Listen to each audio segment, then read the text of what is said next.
Hey, everybody. It's time for another edition of Live from the Heartland. I'm Michael James here in Chicago, bringing you number 153 of Heartland at Home during the time of the pandemic. Still with us, even though they've changed the classification and what they call it.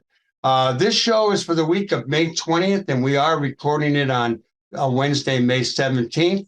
Our guests today are going to be Gordon Mantler talking about building multiracial coalitions. He's got a book out, a number of books out. And we have the one and only Maurice Mobetta Brown, trumpeter, hell of a jazz musician, et cetera, et cetera. And he's going to join us and play us a little bit of music. I want to bring up that last week we had Maria Haddon, the alderwoman of the 49th Ward, on talking about asylum seekers. And you can go to youtube.com/Heartland Media/videos, and you can just see that segment, or you can see last week's whole show. But one of the things I wanted to share, a follow-up on immigrants or migrant seekers or migrants or asylum seekers coming to Chicago is what happens once they get here. And it's a challenge. There's a lot of challenges as well as a lot of opportunity. But one good thing I learned today, it came to me via Block Club, which is a great thing to get on your computer, and it's for Morgan Park. It says Venezuelan refugees living in Southside Police Station find peace by volunteering at community garden nearby. And Far Southside neighbors opened the community garden so migrants at the nearby police station had a place to unwind. And then some people began to pitch in. So that's a whole story, and you can find it on Block Club. On elections, it was an election Tuesday around the United States, and a conservative Black Republican named Cameron, who has close ties not only to Mitch McConnell, but also to Donald Trump, he won the Republican primary to be the candidate in Kentucky for governor. Now, he's going to go up against a guy who I've been watching and really like, even though I don't know that much about him and he's not that much in the news, but that would be Governor Andy Beshear, a Democrat. And Beshear probably he's pretty popular and has a pretty good chance of retaining the governorship of Kentucky. Also in Pennsylvania, the Democrats made some gains in suburban areas. They kept the majority in Pennsylvania. There's a new mayor coming in to be the mayor of Philadelphia. Elections are everywhere. And of course, we had one here in Chicago. Brandon Johnson, our new mayor, was inaugurated on Monday, the 15th. And I got to say that the one and only Katie Hogan, who sometimes comes on, shares hosting or producing duties here, she was there. And I've got her just before she's running off to work. And she agreed to tell us a little about what it was like at the inauguration. So good morning to you, Katie Hogan. Good morning, Michael James. How are you? I'm good. Good. So this was my third mayoral inauguration in my life. The other two were, of course, Harold Washington's, which were each different, as was this. This one was at what used to be the pavilion at U of I campus. The crowd was big, varied, multiracial, multi-age, lots of young people, more young people, I think, than I've seen at a big citywide political event like of this nature. That's exciting. And it was energetic. So the inauguration includes the swearing in of the city, The alder people. the city offices of city clerk, treasurer, and the alder people, like you said. So there was an interesting array of responses to aldermen across the crowd. There are some people who had huge hands, applause.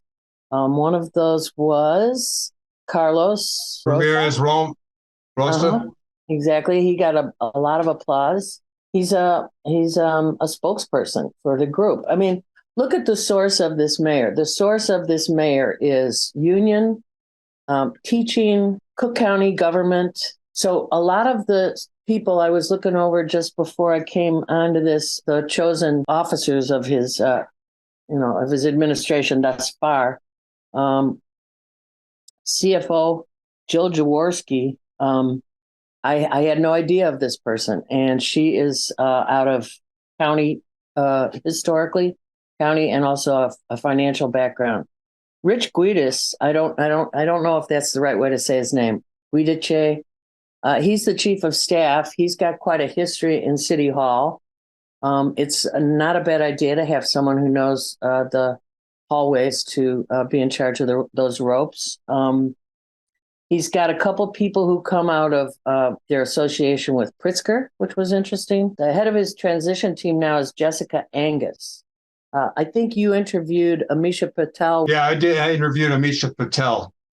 And so his administration is going to be, I think, way more grassroots than we've ever had actually in our lifetimes, which is terribly exciting. Probably really focused. Couple things that I saw in Cranes today. There will be backlash for him up front. Right now, it's a little bit of a love fest. Everybody's wishing him well, yada, yada, yada, hoping he gets good people around him. That's like the main cry, which is sort of veiled racism in my mind. It's like, oh, I hope he gets good people so that, he could do the job. Okay, we got that. So anyway, I think one of the things that came through on Monday at the inauguration, he's the son of a preacher man, and he likes the preacher mode. When Karen Clark Sheard, an incredible voice, sang one hymn that is not listed on the program, and I wish I knew the title of it, the crowd kind of went wild as she built in true gospel fashion to the emotional up, people were standing up, raising their hands and being very churchy. For those of us who know, I did see our friend Michael Flager there, who is also in good stead with the new young mayor. And I think we're just going to meet a whole lot of new people through his administration that we've never heard of before. The old guard is definitely out, I believe.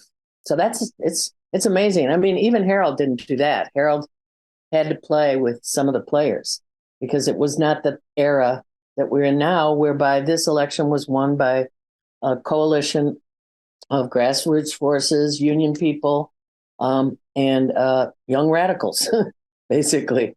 So that's it's going to be a great time to be in Chicago, I think, as well as touchy.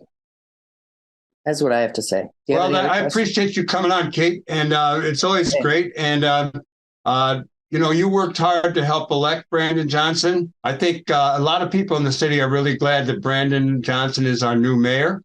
And I'm optimistic always, but we have to, when we have a good person in office, we have to back them up in the communities. So keep organizing out there, everybody, and we'll bring you more information as we have it. And Katie, you have a great day. We'll talk to you soon. Thanks, Michael. Have a great show. All right. Bye-bye.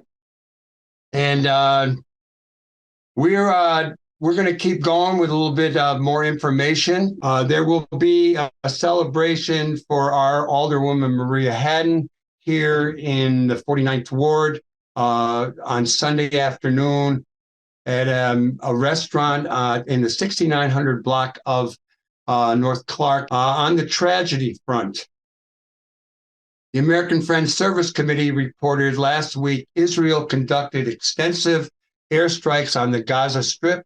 In only 5 days, 33 Palestinians were killed, among them 6 children. At least 147 civilians were injured, including 48 children and 10 elders. More than 1,000 households were damaged.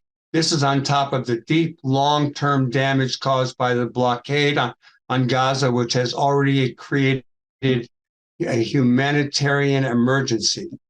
On the sports front, all I could say is the Sox won on Tuesday. and the Lakers lost to Denver on Tuesday. Um, I'm going to go to the post office now. I love going to the post office, getting new stamps. I found out you can get a lot of them online these days. I used to order old stamps that I would use when I would mail out copies of my new books.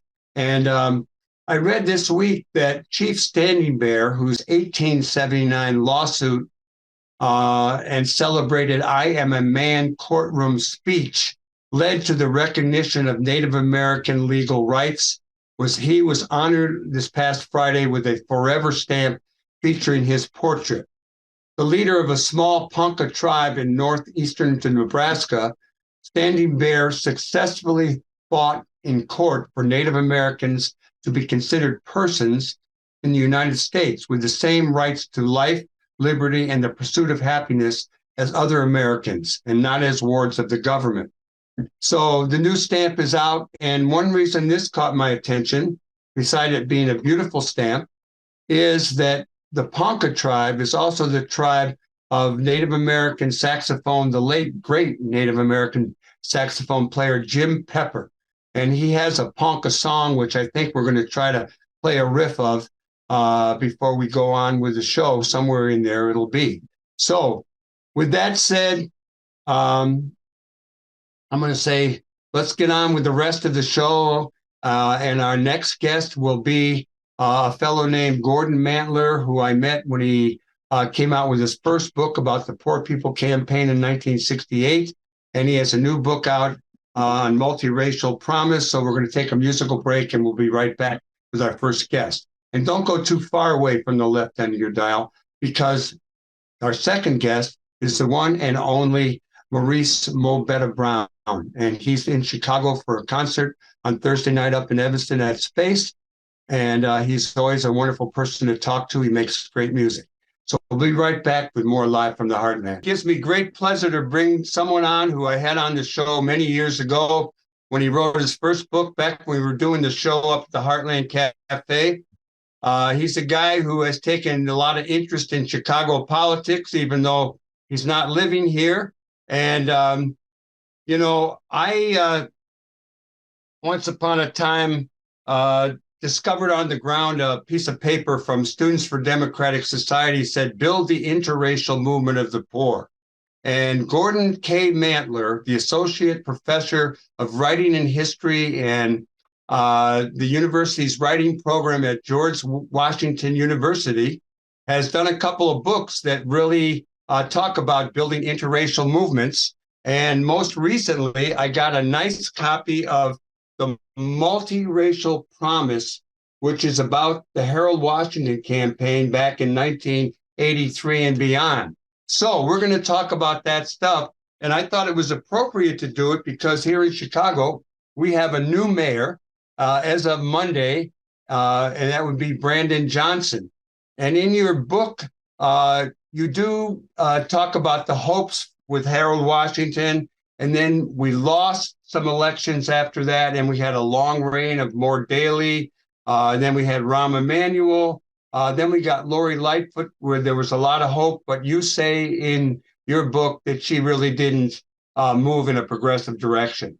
So with all that running my mouth, how about hello to you, and tell us a little bit about your interest in multiracial, multi-ethnic coalitions and how these books came to be. You've got a couple of them. Yes, few. You're right. It's great to be on the show. It's great to see you again, Michael. It has been, I think it's been like 10 years, right? Something like It's been too long. It has been. It has been. The first book, Power of the Poor, came out 10 years ago, actually this spring, 2013, and then Multiracial Promise in 2023. And you've picked up on the theme that I'm particularly interested in, which is coalition building, multiracial coalition building. And I think that oftentimes what historians talk about the 1960s and the 1970s and about African-American activism and the civil rights movement or the Black freedom struggle or these other social movements in kind of their silos, right? Whether it's anti-war, or the student movement, or second wave feminism. And I was always, it never made a lot of sense to me to think of them that way because they all intermingle, and folks are not part of one movement, but multiple movements with different identities. And so the first book was about the Poor People's Campaign of '68 that Dr. King was working on, as you know. And it's actually how I got interested in the Harold Washington campaign. To understand the Poor People's Campaign of '68, you really have to think about Dr. King and the Southern Christian Leadership Conference's foray into Chicago a few years earlier in the '66 Freedom Movement, Chicago Freedom Movement. Al Raby was part of a small group of folks that invited Dr. King to come to Chicago and lead that movement, build on the work that had been already happening in the city and schools and trying to desegregate housing, et cetera, and fight police brutality for several years. So Dr. King comes in the mid '60s and then uses that lessons from that movement to then apply it to the Poor People's Campaign, which of course he doesn't end up witnessing because he's assassinated in Memphis in April of '68. Let me just throw in here that I remember that summer of '66 when King came, and I remember going with Rennie Davis out to the West Side and having a meeting with some of the SCLC people. I was working with a group called Joint Community Union, which came out of SDS, and we were organizing rent strikes, welfare union stuff, a lot of activity in Uptown. And I remember being at that apartment where King came through and just kind of said hello to us all. I also did meet King a few years later when I gave a speech at the Coliseum, an anti-war speech. But we were starting to build a coalition then. We called it a little bit later the Young Patriots, which came out of the Goodfellows, which came out of Join. They talked about the Rainbow Coalition, and later Jesse Jackson adopted it. But we were working with the Kenwood Oakland Community Organization, with the Latin American Defense Organization, with Join. So the multiracial thing was in vogue, and people were attempting to do it. And it's what had always inspired me, thinking about, I wrote a paper in college that talked about wearing a yarmulke with a kimono with Dutch shoes, eating Chinese food while listening to John Lee Hooker play the blues.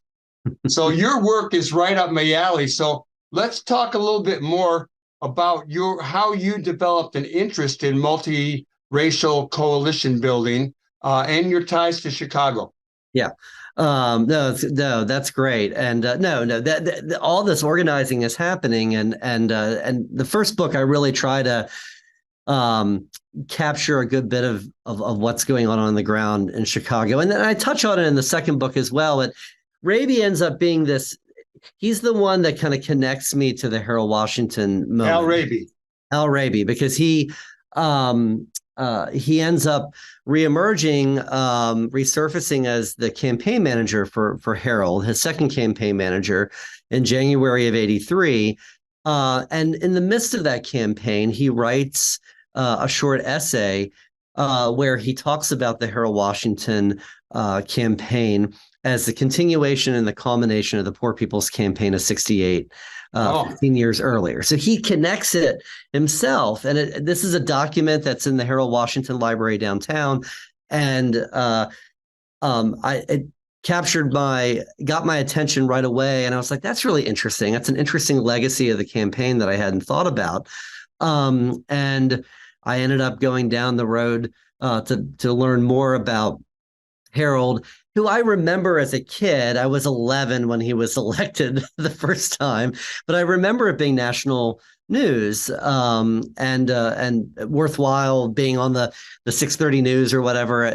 I didn't grow up in Chicago, as you said. I have instead I was living with my grandfather and my parents. My grandfather was a small town Midwesterner, moved to Chicago in the late 20s. Met my grandmother there, and got married, had my aunt, eventually moved east in the 40s. But he he lived with us when I was growing up, and he talked about Chicago all the time. It was the gritty industrial Chicago of the 30s. It captured his imagination, and it was clearly a formative moment for him, and he talked about it a lot as I was a teenager. He was in his 80s by that time, and it was another kind of seed where I thought, I want to know more about that city. And I grew up outside of Baltimore, so maybe some parallels between the two cities. Obviously, very different in size, but in terms of being industrial cities of importance and kind of rich culturally, I found Chicago to be a place I really wanted to spend more time in, and so I did it for both books. But to talk about Harold for a moment here, there's been a lot written about him and a lot written about that movement, but I really thought that most of it has been written by folks who were part of the administration or journalists that were part of it. And I really thought that he deserved a good academic look that really centered this campaign into the social movements, the 20 years at least of organizing and activism that was going on before he was elected in 83. And so in a sense, I don't want to overstate this, but in a sense, he's a little bit decentered in this story because I really try to spend as much time with all the folks that make this possible, whether it's Lou Palmer or Helen Schiller or Rudy Lozano and Chuy Garcia, Linda, all these folks who I think if you know Chicago politics and history, maybe you know these names. I think a lot of folks don't know these names anymore because it's a generation or two back. But really trying to bring these folks back into the focus that made it possible for Harold to win. He was obviously an incredibly gifted and charismatic politician, a coalition builder in and of himself. But any campaign requires many people. It's not just the individual. And I think that there are moments where we can wander too far into great man theory and talk all about Harold and not about all the folks that made it happen. And so, and that's really what I guess I'm most interested in academically in my scholarship, in part because I feel like that's how we need to understand politics today. It's not about waiting for a hero on horseback to come and save the city or save the nation or the world, but that we have to work together, find common ground, even if we have a lot of other things that we don't agree upon, and find that common ground and work toward a better, more equitable, more open, in this case, a more equitable and open Chicago, which is what Harold was pushing for. One of the things that we always have talked about is the importance of the movement in the community. If you elect someone like a Harold or a Jimmy Carter or whoever, and you have hope in them, the election is only part of it, and you address it. You really talk about a distinction between campaigning and governing. And you also talk about the importance of groups in the community to back up whoever we have elected and to kind of push through programs. We've always said that we got to, we got so-and-so in, now we got to really, push them and we got to support them. Your thoughts on that? You really do talk about a distinction between the campaign and the actual governing and what it takes to make progress if and when we can do it. Yeah, no, absolutely. That is a central argument of the book, because I think it's that would be another point I would say, is that much of the treatment of Harold's campaign was that it climaxes with the campaign, and then there's less discussion about how hard governing it is. As difficult as it was to win in February and April of '83 against virulent racism and a machine that was determined not to let a black man become mayor, even to the point of supporting a Republican, that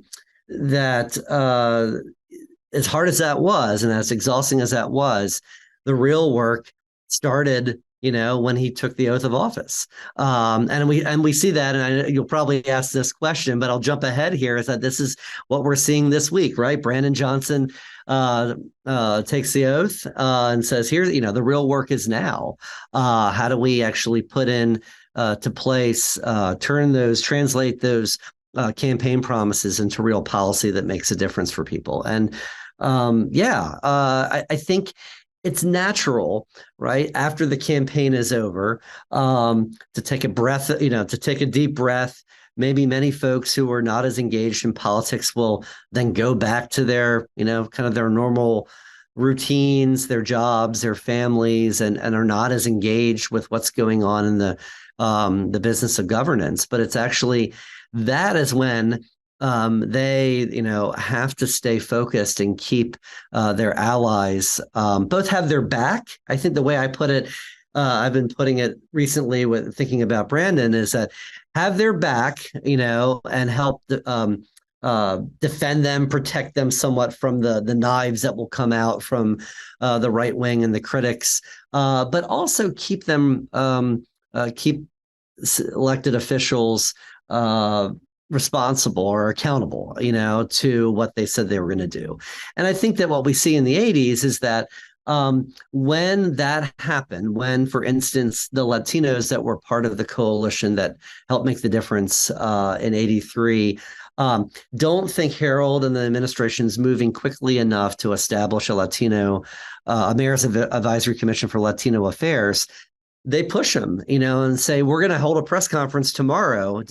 Are you on board, or are we just going to do this and go rogue and do this on our own? And Harold and his aides respond and say, no, we're going to go ahead and do this. And one of the great legacies, I think, of the Washington administration is the empowerment of Latinos politically in the city. I mean, he champions Latino majority city council districts, 4 of them, which of course make the difference and give him a council majority in 1986. He does the same thing for a Latino majority congressional district in the 90s, that Luis Gutierrez, ends up becoming the first holder of. And, so that's a good example of where activists were putting the pressure on, and him responding, right? But there's other things. The police department continues to be really dysfunctional, right? The Chicago Housing Authority continues to be dysfunctional, even though symbolically it was important to have Fred Rice and Renat Robinson as the first Black leaders of those two organizations. It's more symbolism, and it doesn't really make a huge difference in terms of the day-to-day operations of those two agencies, who are incredibly important to the daily lives of many working class Chicagoans. And so, it's sometimes it's difficult to, how much do you want to criticize the first Black mayor who you really like and you trust? You don't want to give ammunition to his opponents. But at the same time, if you don't keep the pressure on, maybe behind the scenes, you keep that pressure on to make sure that, yes, he takes the housing authority seriously. Yes, he actually does try to push Fred Rice, who is a career Chicago cop, to start changing the culture of the department, right? So.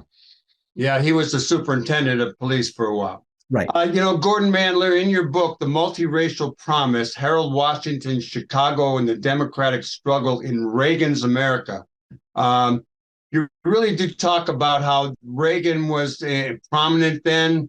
The Republicans were all about tightening things up and spending less on social programs.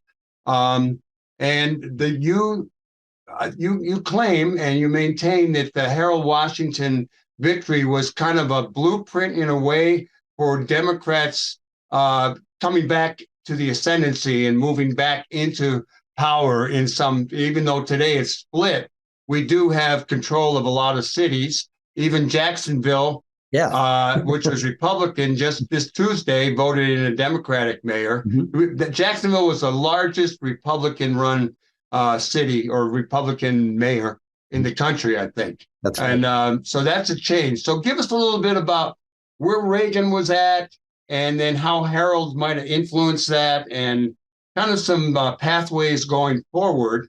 Because this idea of the Rainbow Coalition or multi-ethnic, racial, ethnic, coalitions, it's happening around the country as the country changes, as immigration changes, as the percentage of white people diminishes to the whole. We see at a time when in the old days, when as blacks started to become elected to office and in big cities became prominent in government, all of a sudden we see the Republicans wanting less government. Yep. Yep. It's like, I won't go off on that, but anything you want to say after I ran my mouth there? No, I would, totally agree. I mean, I do. One of the reasons why the cover of the book is blue is because this is also a debate about what the Democratic Party of the future is going to look like. I love this color. So thank you. I like the book. I got to use some cheaters to read it. It is an academic book. It is. Oh, it is. Full of information. I have to bring my readers out as well. Actually, my eyes are not as good anymore. But no, this really is a debate about what the party is going to look like in the 1980s, and onward. Right? It's clear that the Republican Party of old, that may have had a lot more progressives in it, folks that you would have thought who would look like Democrats today, the George Romneys and people like that, perhaps, are on their way out, right? Charles Percy is a little bit in that mold, right? The senator in Illinois, but Reaganism has kind of taken over the Republican Party in the 80s. And of course, he's a good foil for Harold, both as a congressman, as a freshman congressman, and then as mayor. It's clear that Harold is fighting not just white supremacy at home, but nationally, but as well as the administration, who is trying to reduce urban funding and just doesn't want to commit as much government investment in cities, often, as you say, because they're majority African American and Latino, and that those cities are now being controlled increasingly. And Asians these days, too. Right. Yeah. Today, for sure. But increasingly majority controlled politically with different policy goals, right? That often are much more progressive and much more in tune with trying to help working class folks just get a leg up, right? Be able to be part of the business of the city. And so, to me, this is, you mentioned Jesse Jackson earlier and the Rainbow Coalition. I mean, he sees what Harold is able to do in the spring of '83 in Chicago, a place where many people never thought an African American would win the mayoralty because of the power of the machine and the way that white supremacy plays out. And Jesse sees Harold's success and says, I can do that on the national level. And while he doesn't win the nomination, he certainly does change the conversation, both in '84 and in '88. And you start seeing, and is a viable candidate in many states, right? He wins state primaries and caucuses in both presidential years. And so we fast forward to today. Again, it is this multiracial coalition, black, brown, white, Asian, as you said, that really seems to be, that's how Joe Biden wins. That's how Barack Obama wins. I mean, and Native Americans in Arizona, too. Yep. They helped to shift that vote. Yeah. Hey, Gordon, we're going to run out of time here. But how about you give us a little bit of a parting shot, your view on what you think Democrats, progressives should be working on now? Wow. Okay. A nice small question for just a little hint. Wrap up things here. I mean, God, a living wage, and just actually, you know what? One of the things that we haven't talked about here is why voter turnout continues to be so low in municipal elections, right? Including in the Chicago election, getting folks re-engaged with local elections And that how that happens is that government actually has to start fulfilling some of the promises that they made, right? So folks, a new generation just doesn't think that it doesn't matter who we put into office, they won't do what they said they were going to do. So getting police departments under control, and making the city more affordable, housing wise, education wise, healthcare wise. Yeah. So the key is really organizing.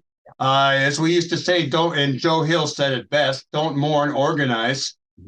We really have to build, organizations that are acting in the interest of the people. Yep. Your book has a lot of history and a lot of information, and I really have enjoyed the parts I've read. And I did look through, a bunch of it, read the introduction, and I like it. And I do love the color. Gordon Mantler, you're a hell of a guy. The Multiracial Promise, North Carolina University Press. It's all about Harold Washington and community groups. There's a few things that I will tell you on the side you might want to add or include when it gets reprinted.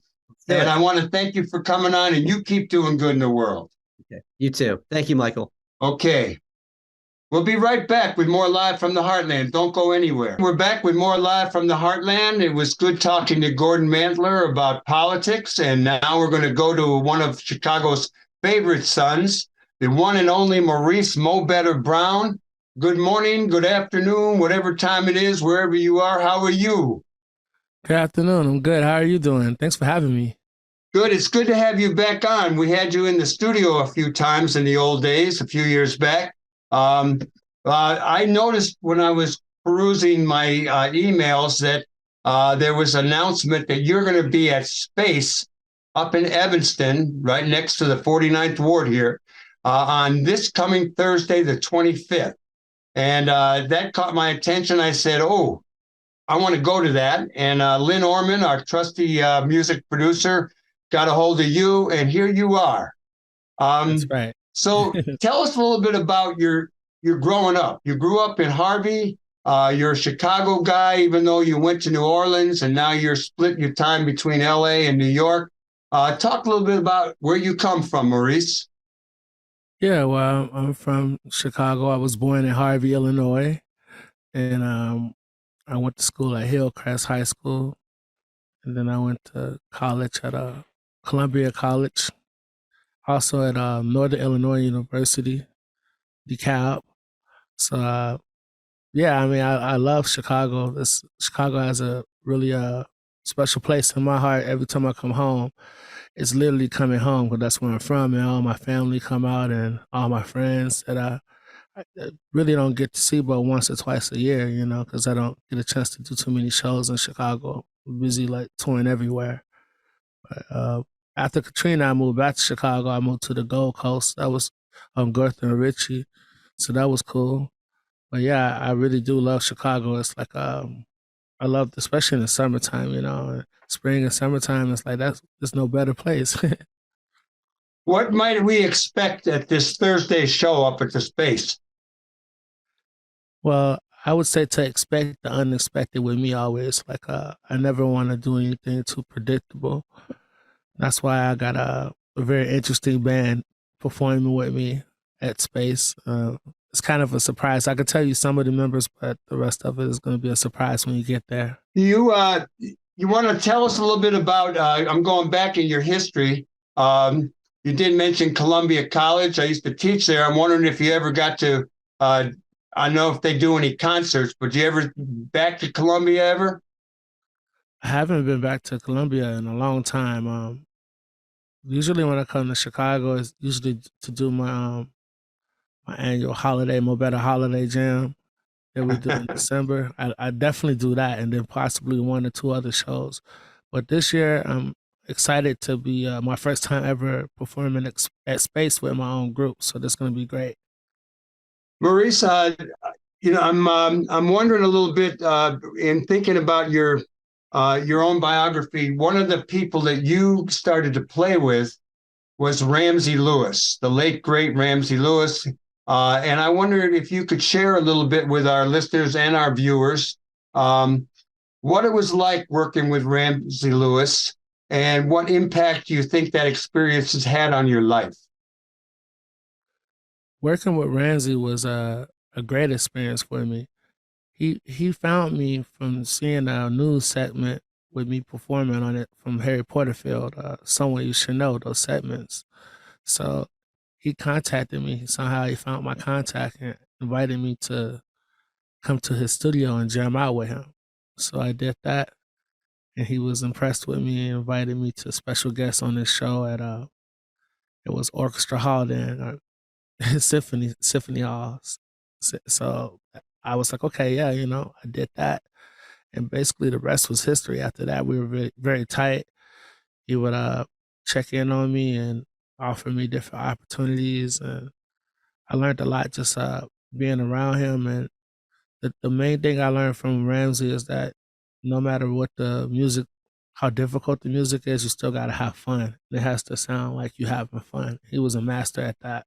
I'm wondering a little bit about how you, what is your creative process? I mean, if you're going to do a new tune, do you do it while you're with other musicians? You got a little riff going on in your head. How does it come from you into what we get to hear when you play it? A lot of times I start my creative process with whatever inspires me. I don't really like to sit down and force myself to write, although I can be in writing sessions when it's time to go. I can, pull it together and make it happen. But for me, the most memorable songs that I write happen when I'm just inspired from life. I could be doing something very regular as checking the mailbox or going to the grocery store or something, and then all of a sudden get inspired and hear this melody, this top line, that I'm like, wait, this is something special. And my process usually would be to bust my phone out and record it in my notes, just me singing the idea so I don't forget it. Because a lot of times I think, oh, I won't forget it. It's so good, and I'll forget it later. That's the first step. And then after that, I'll get here in my sacred space, which you can see is my studio. So I have every instrument here to iron out any idea I want to get out. So I'll start there and do like a demo version of the song. And then after I'm happy with it, then I think that it deserves more attention, I'll invite some of my favorite musicians to come through and do their interpretation of the song that I wrote. And next thing you know, I got a hot song. Let me go back to where you've been living. I referenced it a couple times and made remarks about you being in New York and L.A. You also went to New Orleans, though, and I'm wondering. And you were there until Katrina. And what was that experience like for you living in New Orleans? Not only the musical experience, but the lives of people through hardship and distress in many ways. I mean, it's a wonderful town. There's a lot of good times there. There's also a lot of hardship there. So I just wonder if you want to reflect on that, because it's a city close to our heart in a lot of ways. Share it. Yeah, I mean, my time in New Orleans definitely molded me a lot and influenced me a lot. The one thing about New Orleans is just a very soulful place in general. So like and so is Chicago. So like coming from Chicago going to New Orleans was a bit of an adjustment, because I feel like in New Orleans everybody's soulful. Like even people that can't possibly play that well, they're just everyone's just soulful, right? The little baby on the street soulful, tap dancing. And that's like the only difference, like other than just like, and then the people that don't play instruments are soulful. Just everything they do in New Orleans is soulful. So I picked up on that big time going down there, and they embraced me pretty well. I got the Big Easy Award for contemporary jazz and the Offbeat All Star Awards for contemporary jazz, and they generally don't let outsiders get those awards, more local awards. So they did a steady at Snug Harbor. That's like their main jazz club every Tuesday. That was great. I was doing my Sold You Out funk gigs at Funky Butt, Tipitina's, and yeah, it was great. I go back to New Orleans every year for Jazz Fest for 2 weeks if I can. I try to block out 2 weeks. Last year I only did 1 week, but every other year it's always been 2 weeks I block out. And I just go down there and do a bunch of shows. I just came back from actually a bunch of sold out shows in New Orleans. It was great. Maurice, let me ask you, who are some of the people that really have made an impact on your artistic development? Yeah, well, I think some of the people that really influenced my style of playing and made an impact on my artistic development would be, well, definitely Miles Davis, um, Jimi Hendrix. I would They're say. coming now. Yeah, keep them coming. I mean, it's just so many. Mahalia Jackson. I saw Mahalia Jackson in Madison Square Garden when I was 13. Wow, that must have been life changing. It was. I was the only. I mean, I was young by myself. I think I was the only white guy in my vicinity. I don't know how I ended up there, but Mahalia Jackson was there. The Swan Silvertones, Wow. the Dixie Hummingbirds. You know, it was really great. Anyhow, let me.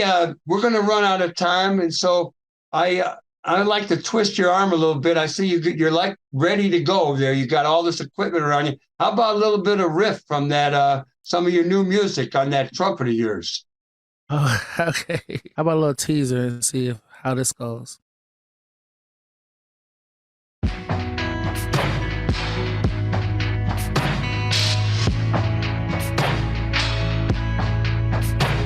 That's a nice shirt you got on, too.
Yeah, I hope to play it on Thursday. Like, it's not even out yet. It's on the new record, so I'm thinking like, should I play it out live? I never played it yet, so I'll be debuting it live like I'm doing right now on the radio. So that's kind of exciting. So I'm gonna see. We're gonna be doing a lot of different kind of music on Thursday. So a lot of funk music, a lot of jazz, just a lot of music to make you feel alive. You know, to feel the spirit of Chicago, the spirit of New Orleans, the spirit of New York. You know, it's gonna be great. I'm looking forward to celebrating life with everyone in spring. Well, I really appreciate you coming on today. I love this studio. You got guitars back there. You got a soft cushion over your left shoulder. Yeah. And I'm going to try to come up there on Thursday night and see you in person. Nice. You do any rap stuff, as I recall? Yeah, I do. I'll be doing a little bit of that as well. Thursday, it'd be great. I also got Isaiah Sharkey with me on guitar, so that's gonna be incredible. He's gonna be singing and playing some guitar. And I got James Francis on keys, Blue Note recording artist James Francis. So I'm excited about that. And a few other special guests that I'm not gonna name. It's gonna be a surprise. So when you get there, you'll see. Okay, Maurice, Mobetta Brown, thanks a lot for coming back to Chicago for this event. Thanks for coming on live from the Heartland. And I'll look forward to seeing you on Thursday night, the 25th, up in Evanston at Space. Thanks. Yeah, we got 2 sets, so I'll see you soon. All right, brother. Thank you very much. Thank you. Thanks for And having me. everybody else, we thank you for tuning in to Live from the Heartland for the week of May 20th. And we will be back again next week. We're going to have Koya Paz, the artistic director of Free Street Theater, coming on to talk a little bit about their work in the parks. And I want to thank Lynn Orman, who makes the music portion of this show possible. I want to thank Katie Hogan. I want to thank Gordon Mantler for coming on and talking along with Maurice. And thank you, Tom Clark. Thank you, everybody who makes the show possible, including the engineer, Hal James. And everybody, keep trying to do good in the world, because the world needs all the good that you do, that I do, that we do together. All power to the people.